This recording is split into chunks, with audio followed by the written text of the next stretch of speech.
I've learned with insurance that we didn't ask any of the right questions. If hindsight is 2020, then 2025 was the year we learned that most Southern California homeowners are grossly underinsured. And our insurance agent said that's very common. Altadena and Palisades fire survivors repeatedly told us they didn't have enough coverage.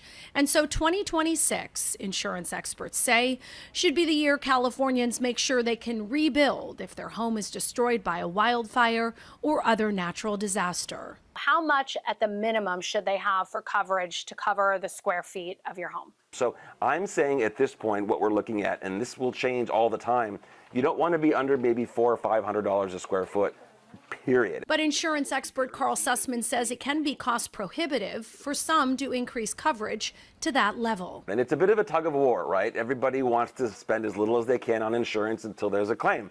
And then it's, what do you mean I don't have all of that, and as much as possible? So you have to try and find that space where you're comfortable as a consumer. Raising your deductible is one way to up your coverage without increasing your premium to a point that is unaffordable. I would much rather see a much higher deductible and more coverage than not, because again, at the end of the day, these are insurance policies for disasters. And I know it sounds daunting to go to a $10,000 deductible or a $15,000 or $20,000 deductible.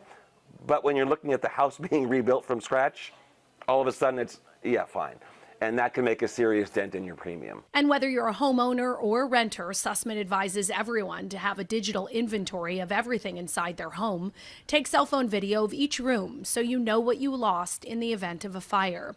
And when it comes to personal property for homeowners or renters, that's another area where you can cut back on coverage in order to lower your premium. Yes, it's our stuff, but at the end of the day, the home typically is more important than the stuff, right? You have a loan on the home, not the stuff. You can look to lower your personal property. You can also look to lower coverage for your loss of use or your additional living expenses. And remember, if you're a renter and you have a roommate who isn't a spouse or dependent, they need their own policy, even if you share belongings like furniture.